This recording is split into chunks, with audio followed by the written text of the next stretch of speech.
On Perspective this week, we look at some of the ways government seems to be looking at acquiring more of your money to spend on public services.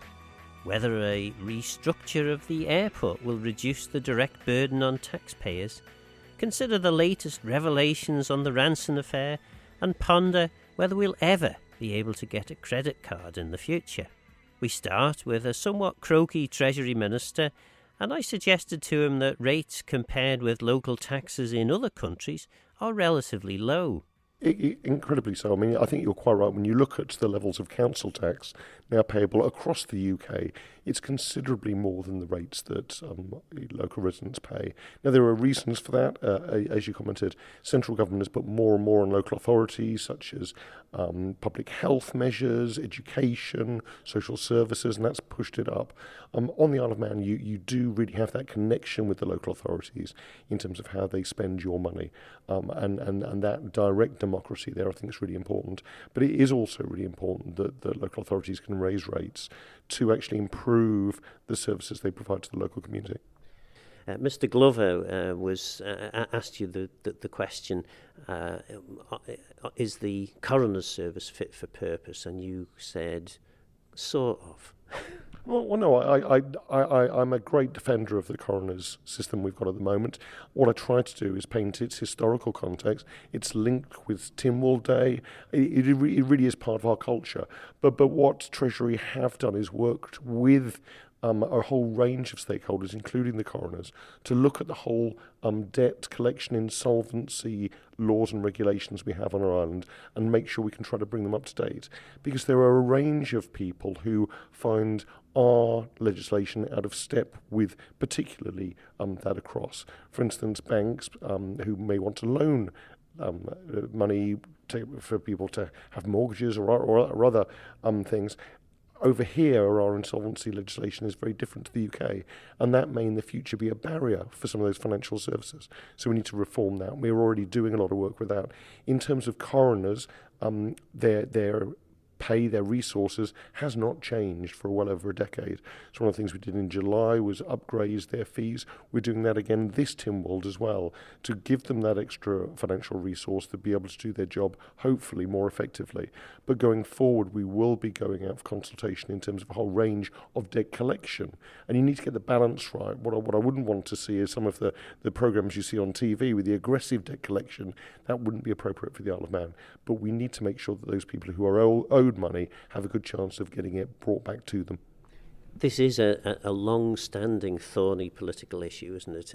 But effectively what you're saying then is, under your ministerial leadership, this is a nut that's going to be cracked.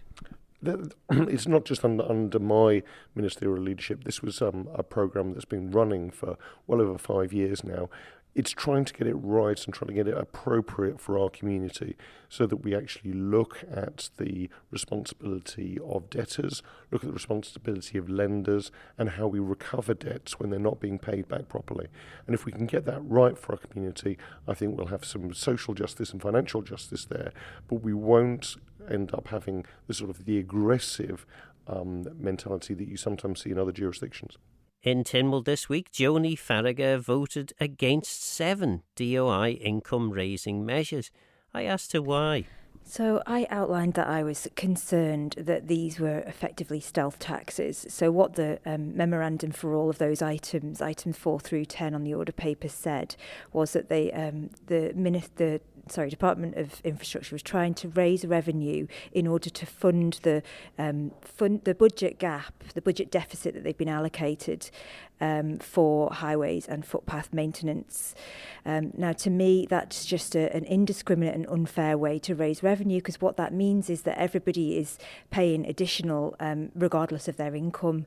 And I'm trying to, I guess, make the point that if we are going to raise revenue, it should be done in a fair way across society, in accordance with what your income is, in accordance with what you can pay towards public services.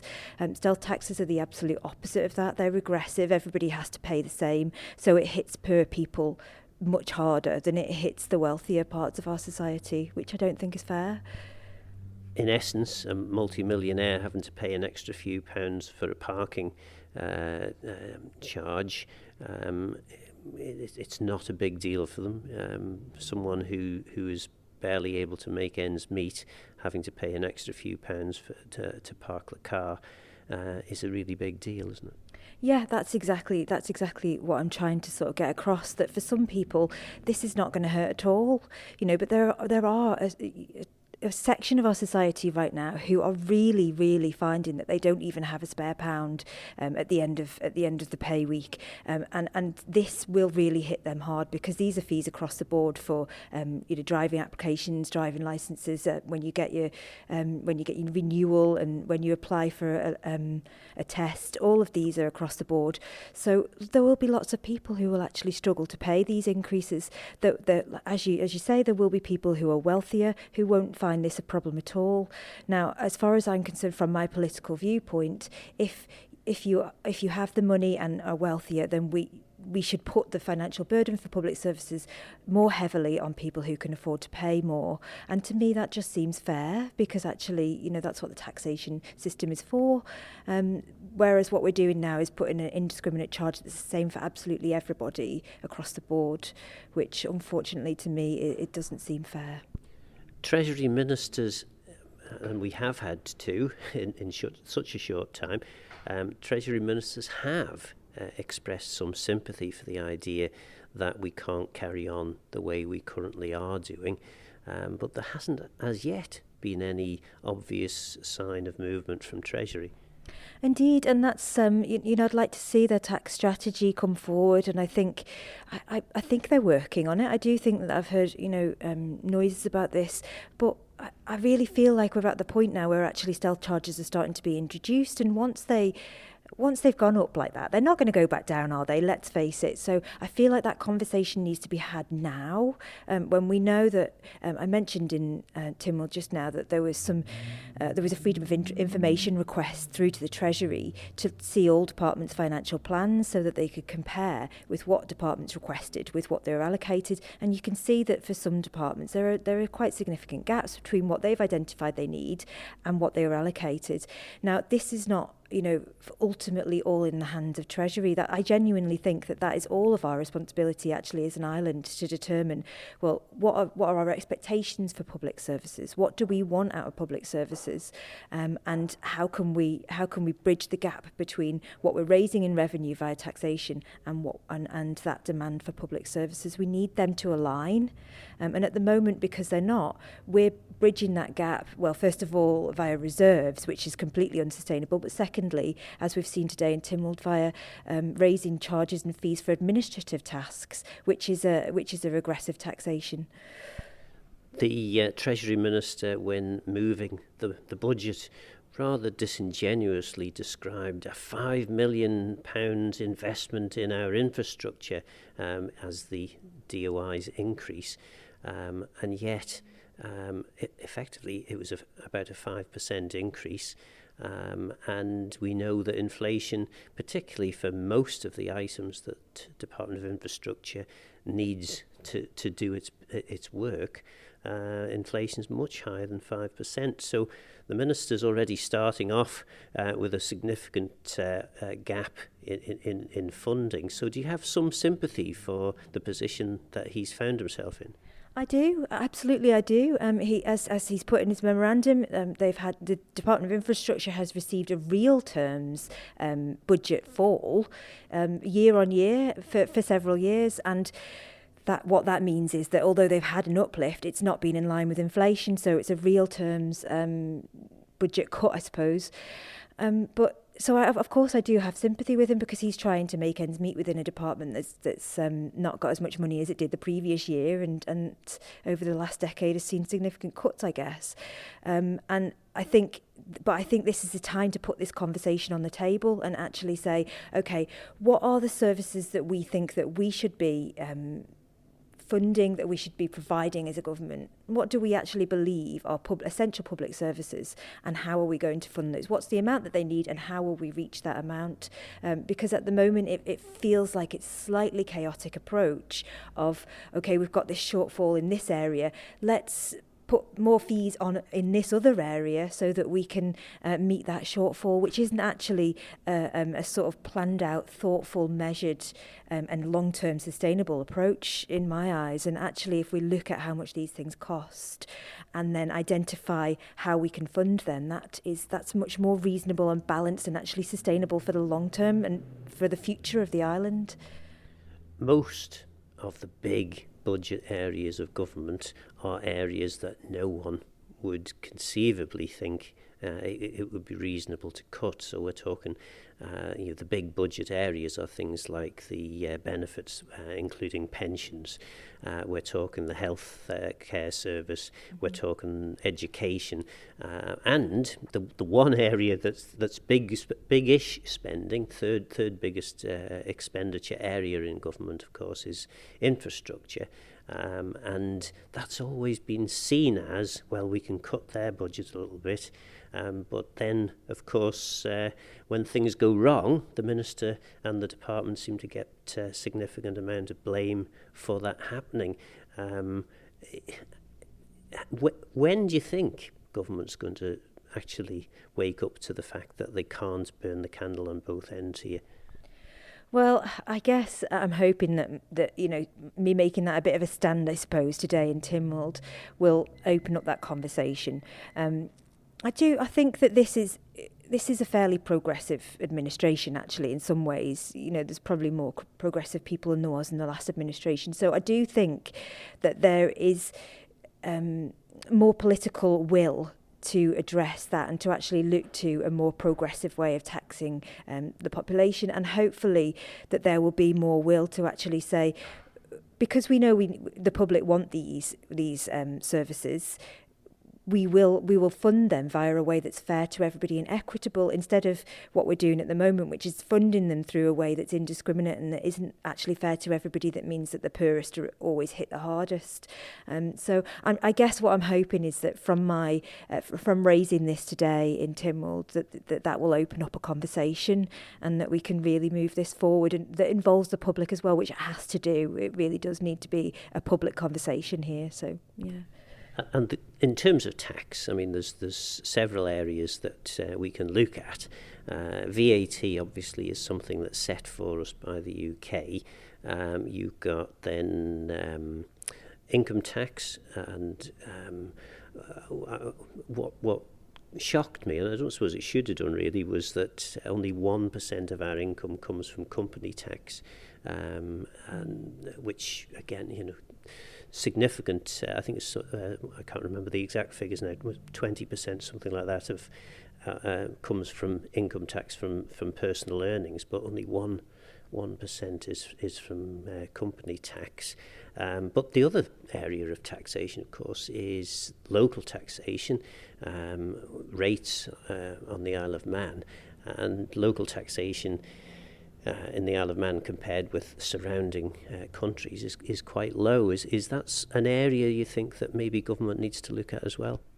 Yeah, I think so. I would encourage really opening up all of the aspects that we can identify in order to raise this additional revenue in a way that, for me, it has to be fair, it has to be equitable, and I think the corporation tax is one thing that should be on the table as well, because really, what benefits are we getting from having low corporation tax? Now, if it's the case that actually the benefits that we're getting far outweigh the risk of having that, and that the low income from having that, then great. But actually, I haven't seen any evidence of that, and I would just like to put this, all of these should be kind of open public discourse that we can have around how we can actually keep pace, I suppose, with the public expectations of what government should be providing compared to what we should all pay in taxes. And of course, in the meantime, the plan is to grow the population by 15,000 so that we boost economic activity on the Isle of Man, and as a consequence, we boost the amount of income tax that people are paying. How realistic a prospect is that, do you think, of addressing the funding gap that we have at the moment? Well, I'm quite biased on this question because I love the Isle of Man so much that I can't imagine why anybody would not want to live here. So as far as I'm concerned, the Chief Minister's plan to raise the population should be very achievable because we have such a wonderful place here, and it should really just be able to sell itself. And I think that if we did achieve that, we would be starting to really bridge that gap. But I think in some areas, for example, health, that the deficit is too much, that we will have to also have this conversation alongside that. Jason Moorhouse asked a series of questions about parking charges at the airport. He wanted a fuller consultation on the matter. Effectively, the minister's case was, in relation to not having a full public consultation, well, why would you have a full public consultation? Because if you ask people, do they want to pay more for parking, they're going to say no. And if you ask people, do they want free parking, they're going to say yes. Yeah, it's definitely the truth, but you need to get the tipping point in terms of what people are prepared to pay overall. And I think most people are quite honest in terms of what they will be prepared to pay for. But also it's that issue in terms of if you can actually have one consultation for an area in the north of the island, which is looking in detail at a very localised issue, and then for the national airport, you've simply got the opportunity to send in your thoughts. It's very, very different. It doesn't seem quite right. What could you expect, though, by way of a consultation? What are you looking for, I suppose, by way of the consultation?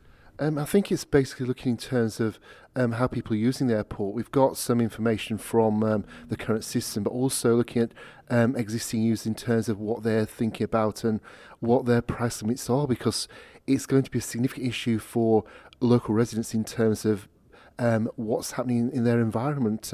We've had issues already in terms of people parking outside businesses and on street corners and things, and people at the moment are struggling to pay for things day to day, and to actually have something like a £54 cost for a weekly stay at the airport is a lot of money, or £15 for the day, and people are having to look at alternatives. Does this all, though, come back to the situation whereby we have high expectation as to what level of service we want as a Manx public, and a very low tax take? Definitely. It's quite interesting, though, that the Minister's actually looking at making the fourth car park available. So they're actually potentially looking at a different range of pricing for that. So going forward, it's going to be interesting to see what actually happens between now and the 13th of June. They've actually paused the current process. They're going away. They're going to reignite it after TT. And it'd be interesting at that point whether changes are made. The Minister's made reference to 60 comments that have come through, making suggestions. So how responsive will they be? Will we actually see differences in that consultation that comes through in another 4 or 5 weeks' time? In terms of charging, it's one of those issues. If you charge less, will more people actually use the car parks? By increasing it by such a large amount, people are going to look at alternatives. It was quite interesting in terms of the projected figures. It was looking at a significant increase in the number of pounds that were going to go through to the department through people parking there. And it's that question that ultimately happens. If you actually charge less, is it going to be a more attractive option? The simple thing is to charge more, hoping more people will pay more. But if there's a flaw in the thinking, then you end up taking less, upsetting more people. And we'll hear from the Minister after the break. Minister Chris Thomas seemed less eager to have the full consultation demanded by Mr Moorhouse. He certainly made the point, and I think it was a well-made point, no one's going to vote for increased parking charges. Essentially, this is private land in the same way that the area around the sea terminal is. Parking charges apply. There are parking regulations further to that. There's a statutory process of a notice and then inviting objections, making maps and that sort of thing available. That's the process that took place. It couldn't really be a public consultation except on public policy changes or law changes, and identified some of those policy changes. For instance, at the moment we have to charge on the way in, but that's only because of the equipment we have and the fact that we don't have ANPR information about which cars have gone past a certain point into a car park. And I've said we will have a consultation on an island-wide parking principles about whether we prefer to have payment for parking on the way out rather than on the way in, and whether people find it acceptable to have ANPR information, and also things like whether we might want to have more apps available so that you choose which app you use to pay for parking rather than us working with one app provider, and also how we make facilities. So I hope I wasn't flippant. We followed the statutory process. There's a time and a place for a consultation. Increasing charges in this situation isn't one for a full public consultation. We did meet with Maloo commissioners and told them that we were about to launch this statutory consultation. We have already put in place changed parking prohibition arrangements, and we do intend to work with the commissioners, so that's what we're doing in any case. In terms of advance notice, I did have a briefing in the Brough Street and did bring it to the attention of members before it was launched later that week, so I think it was slightly a red herring to go down the this didn't comply with the consultation guidelines. We do need consultations today. I launched a consultation on living streets. We will have a consultation on small island parking principles, but and there are some charges, fees, rents that are subject to consultation in a different way. For instance, when you put up public housing rents, you have to consult with local authorities. When we put up harbour fees, we actually have to consult with harbour users, but that's not the situation with every road traffic closure. We just have to give a statutory notice and invite objections, which is what we've done. Minister Thomas also sought Tynwald support for a new governance structure for the airport. I asked him why. Well, we're focusing on sorting real difficulties and problems rather than on organisational change for organisational change's sake. So we're focusing on the fact we have some remediation that needs to be done around the customer experience of people travelling through the airport, whether it be supporting air traffic controllers who are doing a wonderful job despite being short-staffed, or whether it be inside the terminal with security, or whether it be about getting baggages, working with airlines to get people's baggages off the plane. So we're trying to tackle real problems. It was once thought that needed to have a government-owned corporate entity as part of the solution. We don't think it does. We think we need to actually solve real problems by dealing with aviation security and air traffic control and the customer experience through a shadow board, which might need to move later on to another legal status. I did note in the report quite a complicated organogram diagram showing how all the different bodies responsible potentially in some way for the airport would connect, and it had council of ministers, and then there was an arrow to the strategic air group, then there was an arrow down to the body that would run the airport, then there was another arrow back up to the Department of Infrastructure.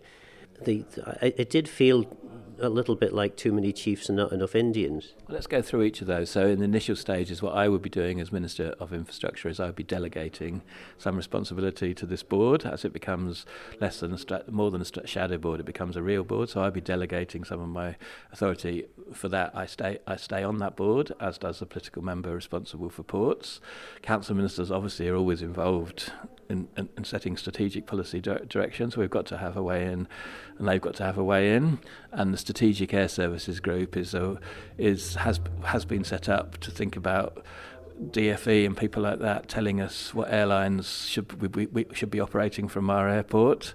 It's not normal for an airport board itself to go around making up decisions about the way that we work with airlines, subsidising airlines even for providing services. So it's thought that should be at a distance. Likewise, it could be that other things like how we use the property portfolio around the airport could involve wider capacity. But that's still to be discussed. We haven't made any definite decisions about the future of either of those bodies. We're adopting an incremental approach, taking the public with us, we hope, because we're tackling real challenges along the way. We're not just talking about theoretical concepts of how to best organise public service. We're actually winning people over, sceptics over, by improving the situation for them when they become part of our travelling public.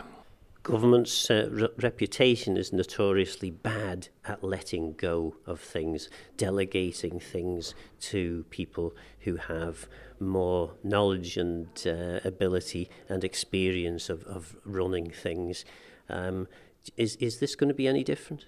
It is always tricky because, especially in a small community, it's very easy for something to be taken over by vested interests and the like. So we need to be very careful on structuring the shadow board, that we've got a genuinely public interest board. So there is an example that we know quite a lot about now from Scotland, where they have former board members of airlines on their board. They have former airport executive on their board. They have members of the community on their board and the like. So we want to make sure that we actually have the right body that can actually protect itself from vested interests, but also have the technical expertise. And that's basically why we're going down this one. It must be so frustrating to be in the airport executive and have Tynwald, never mind a minister, thinks they know best and does a decision that just doesn't make any sense from a future of the airport point of view. But they recognise they've got to balance political accountability with efficient operations.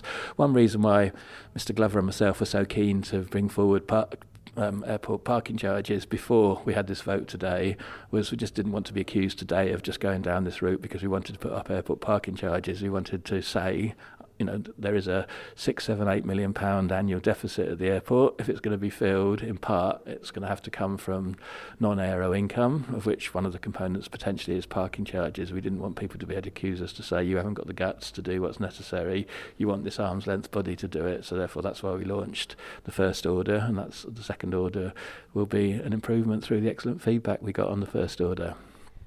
A lot of people have said that having a semi-independent board that runs the airport on a much more commercial basis will significantly reduce the deficit, and it's quite clear that they are right.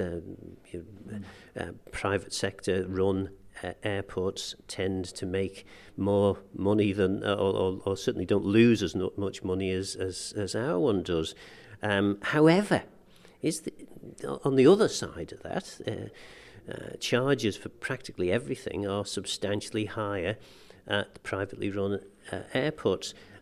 Is this just one of another example, I suppose, of expectation in relation to public service on the Isle of Man being high, tax being low, and somewhere ministers such as yourself ending up having to take really unpopular decisions to fill the gap? Yeah. Now that we moved away from focusing on commercial opportunities, because even York back in 2019 identified there would always be a gap between revenue and costs.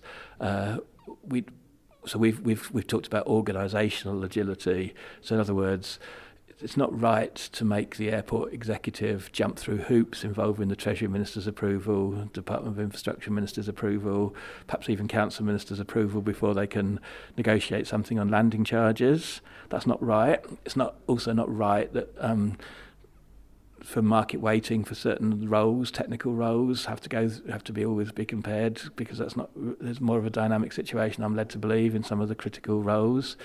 It's not necessarily right that every contract with an outsourced provision has to be handled in the same way. So we're trying to give organisational agility, but ultimately in the Isle of Man, for all the reasons that you identified, it's always going to be we're always going to need an airport. We're always going to need to meet our regulatory requirements, and it's expensive to run an airport, and we're always going to need a public subvention. The question is how much that public subvention is, and if you want to reduce the public subvention, you've got to move to some sort of other users paying, and parking is a small group of users. It's the people who park their cars, but those users become people who shop, people who eat, and then users are a number of people who travel and how often they choose to fly from the airport. So we're just trying to create the right governance, the right management structures, the right set of regulations to minimise the subvention, but to maximise the public service provided by our airport. We don't think it's necessary at this stage to go to a corporate entity. It might never be necessary. It could be that we end up as a statutory board. The most important thing is we want to tackle the real problems so that the travelling experience is better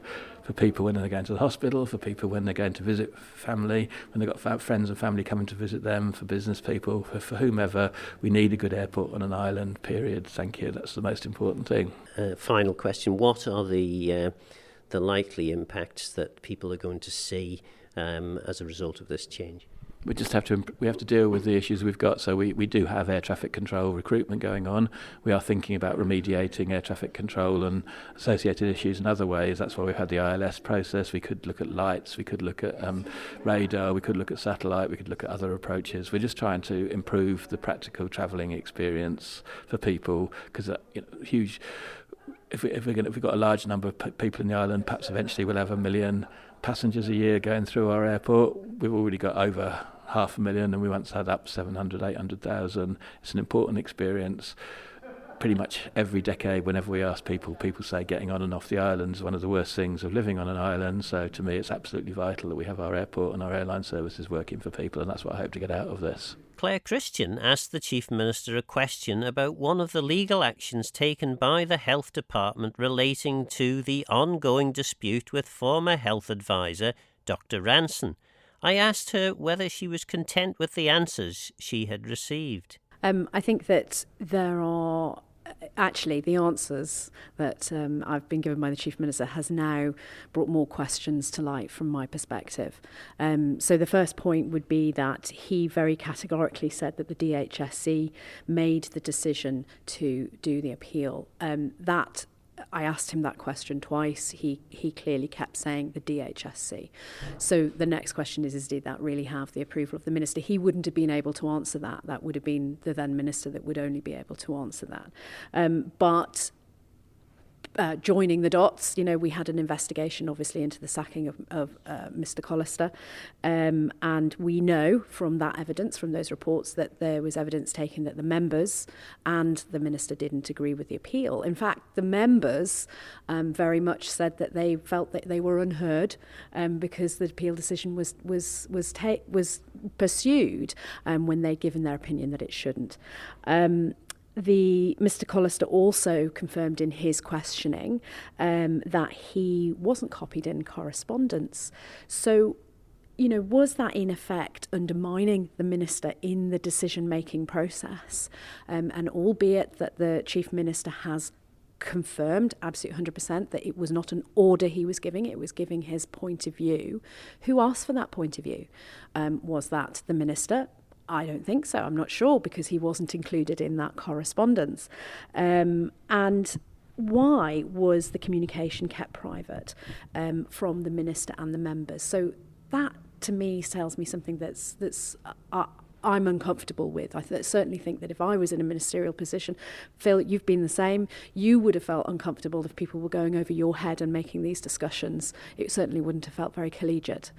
Mind you, if the Chief Minister sent something, his opinion on something as important as this, I can't conceive of a situation whereby officers in the department would feel empowered to act without first having discussed the matter with the Minister. It's unthinkable. It is unthinkable. And it's... we need to know, did that happen? We need to know what telephone calls happened. Because ultimately, there needs to be... My questioning is about processes here. Was due governance, did all the right processes happen in terms of ministerial position, in terms of a department, and in terms of the Chief Minister and his role? There's another question that I also have. The Chief Minister, in terms of his FOI, said we didn't have time to gather the Council of Ministers. It was just 2 days before, I think, or a day before. So what's really interesting is that an appeal application, a skeleton, can be withdrawn at any point beforehand. So between then and the actual appeal, the hearing, there could have been a Council of Ministers gathering to discuss that, and opinions could have been sought whether it was the right decision to be made. Did that happen?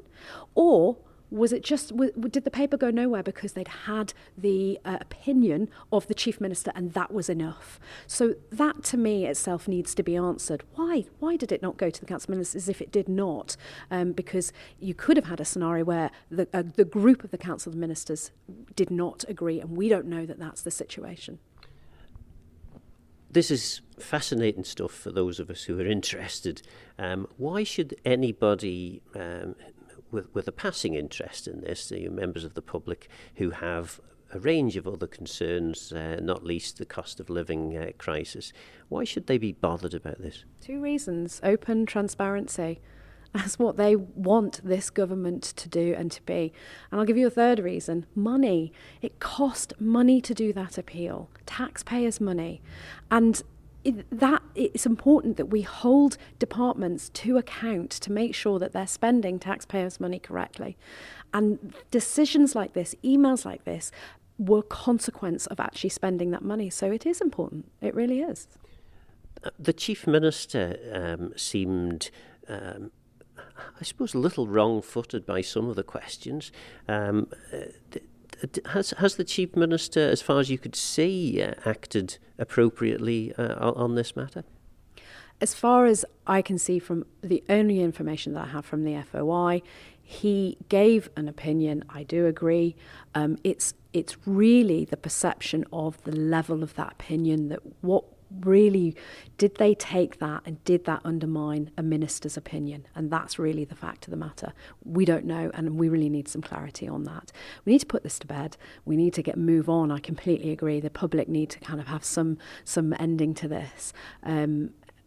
We have had to wait till hearings and etc. have happened, and I believe that when this is all concluded and we are sub judice falls away, public are going to have more questions. We're going to have this open debate about this in Tynwald, because it's shocking. It's shocking, the Ranson case. So the Chief Minister was a little obfuscatory as to where his legal opinion came from, but we've got to assume that it would be the Attorney General's chambers. Yes, he did advise in his answer that it was the Attorney General's that gave him advice, and I answered that actually that would have been conflicted, as they were the one who lodged the appeal in August. They then stepped away from it, and Callan Wilde were appointed. And Callan Wilde, of course, gave counter advice. From what our understanding is, it's been alluded, certainly in court, that they didn't know what they were doing there, what they were there for. So it's certainly alluding to the fact that, it's private, business between the client and Callan Wilde, so we don't have that actual factual information from Callan Wilde, but it is alluding to the fact that yes, that their opinion, and certainly Mr. Collister's email did say excellent advice from Callan Wilde. It certainly appeared that way, that it was to say we shouldn't be appealing. Jason Moorhouse was one of 3 MHKs seeking reassurance for Manx people wanting a credit card. Was he reassured by the Minister's answers? No, I'm slightly more concerned than I was previously in terms of we're down to one provider. The Barclaycard issue was we're given a reprieve, whereas the other countries that were receiving the email have had their accounts closed, and it's just a level of uncertainty. We need to actually find a local provider, such as a post office, that's in a position to take on this role, or else we're going to be waking up one morning and we're going to have no access to credit cards, which will be a nightmare. Enterprise Minister Tim Johnson told me what his department is doing to try to resolve the credit card matter. This is an issue that's been going on now for quite a few months. I believe the department was made aware of this last year. Unfortunately, there wasn't a great deal of notice from some of the providers that they were withdrawing services. So obviously that was a concern.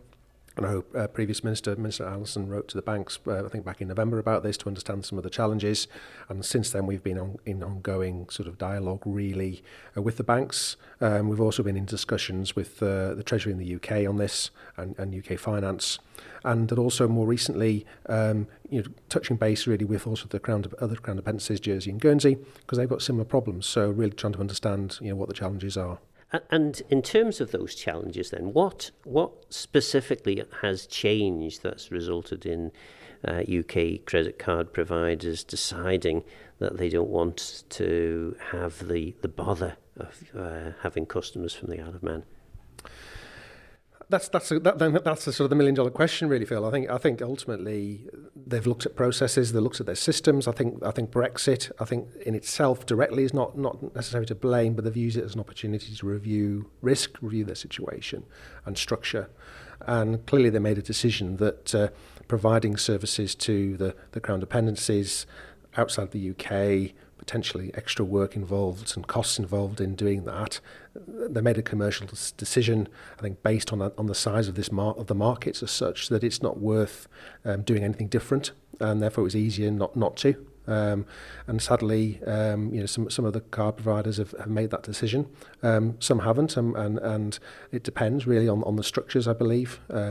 I think it's important to make the point that you can still get credit cards on the Isle of Man. You can, as a new customer, you still can get one. HSBC are very much in that space. They're obviously structured differently. We believe the global reach. They still see the Isle of Man as part of the UK, and therefore there isn't an issue. Sadly, others, like Barclaycard, etc., they're UK-based companies. They're separate from the Manx banks, the banks we see on the high street. They're a completely separate institution altogether. They work under UK legislation, and ultimately, we haven't got any control over that. And that was very clearly expressed in your answers. You can't force UK companies to do anything that they don't want to, and that is, I think, an undebatable, undisputable point. What's perhaps more disputable is what actions Isle of Man government could potentially be doing to try and resolve the matter. And certainly Jason Moorhouse has suggested that perhaps the Isle of Man Post Office could be used as a vehicle for developing credit cards. I mean, you're looking quite bemused, so presumably you're not aware of this suggestion. Well, if Isle of Man Post Office decide they want to get the licences required, the banking licences, etc., and go through that process to become a credit card provider, that's something for them to look at. And again, it would have to be a commercial decision ultimately. I mean, the challenge is, I think, for any provider, a local provider, and certainly we have had discussions with local providers who potentially could look to bring something into the market, and ultimately, one of their biggest concerns is the scale of the market, and again, the costs involved, the regulation and the licenses required, the time it takes to do that, and at the end of the day, is it commercially viable? And ultimately, these are businesses, and they have to make those commercial decisions. But I think it's right as government, we make sure we look at everything we've got control over as much as we can to make sure we're ticking the boxes, do all we can, and have those conversations with these providers, to hopefully give them the confidence that they'll rethink in the future, and they will want to do more. But I think, again, must stress, people have got access to credit cards. There are still a full range available at the moment. Of course, what we're seeing is some are being withdrawn. We're trying to gather data to understand who and how that's happening. But at the moment, it is important to make that point that we do have access to credit cards on the island. Certainly post-Brexit, I think there was a view that it was going to be easier in terms of financial regulations and interchangeability between UK and Isle of Man markets. But that would appear not to have been the case. Well, I think in this particular case, that does seem to be the case. Like I say, we see the full range of clearing banks on the island. The familiar names we see on the high street, they're here. But they're offshore entities, they're separate from the UK. They're working within our own legislation and debt recovery, etc. And they are providing a full range of services. I mean, mortgages, unsecured loans, secured loans, car loans. We have got that suite of options here. The one challenging area where we are limited, absolutely, are credit cards at the moment. And are you reasonably optimistic this matter can be resolved in the not too distant future?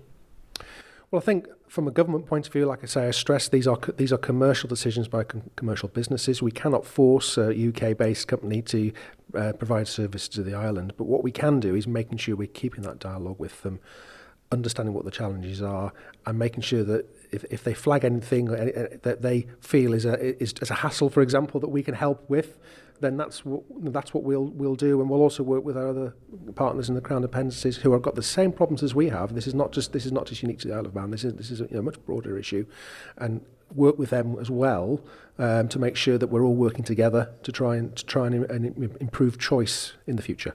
And finally, the Infrastructure Department launched a Safer Streets consultation this week. I asked Minister Chris Thomas, was he courting controversy again? Well, no, if it goes the way that it's gone everywhere else in these islands, it'll be very, very controversial. So what we've done is we've fulfilled the will of Tynwald, because Tynwald, targeted the area around Ballacameen for thoughts about 20 mile per hour speed zones, for other traffic calming measures potentially. Tynwald called for us to do that, so we've done that by launching an engagement, which I think has the support of the other local MHK, who was the person, Mrs. Corlett, who originally moved the motion to achieve that. There are also local petitions in the area. You're quite right, the whole purpose of this is to stop roads around Ballacameen School being used as fast cuts between one busy road and another busy road, where it's probably better for you to stick on, perhaps even using back lanes sometimes. So that's what this is about. It's about the relative importance of making the streets livable for people who live there, for people who are walking, for people who have got access issues, mobility issues, relative, a fast way of getting around a little bit of a traffic jam on another part of Douglas. So it's going to be very controversial if it goes the same way as it's gone before. There are, though, people who need to use their cars, who are maybe disabled people who have elderly family that they need to be able to give lifts to.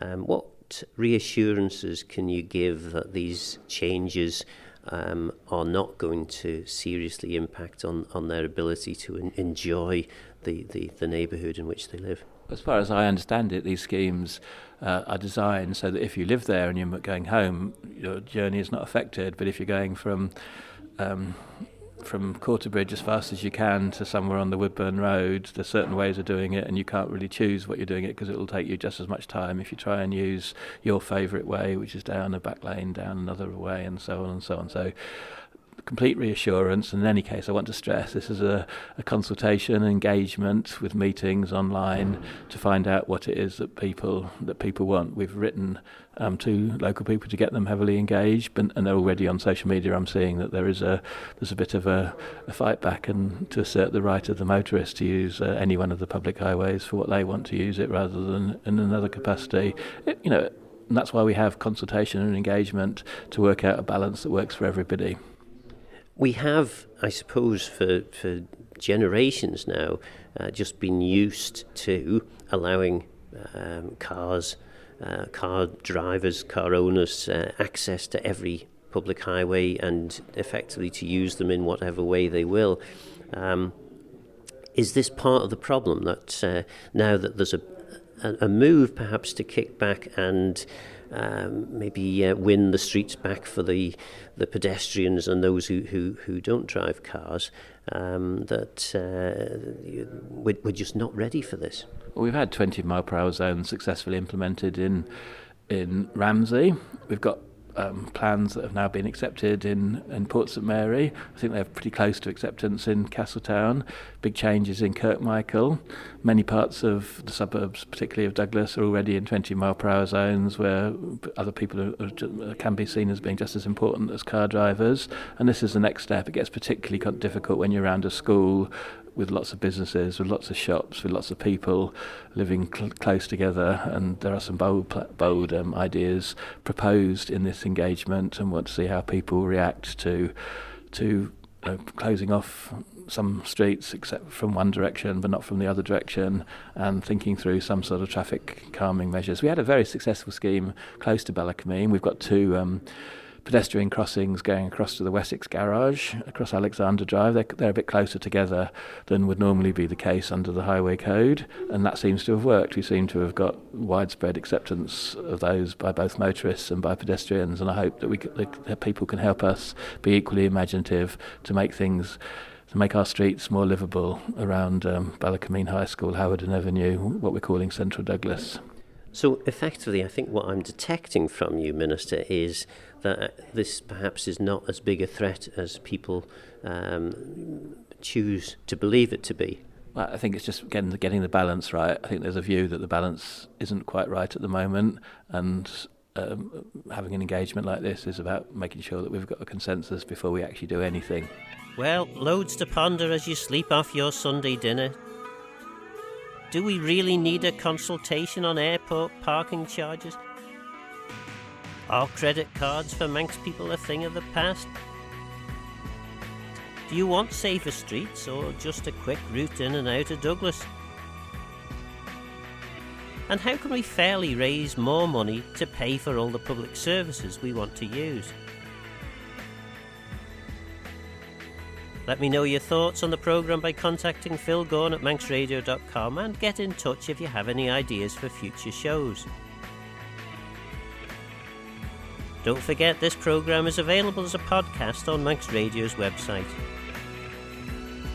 For now though, I'm Phil Gorn. Guramayu sun geistach rum. Thanks for listening.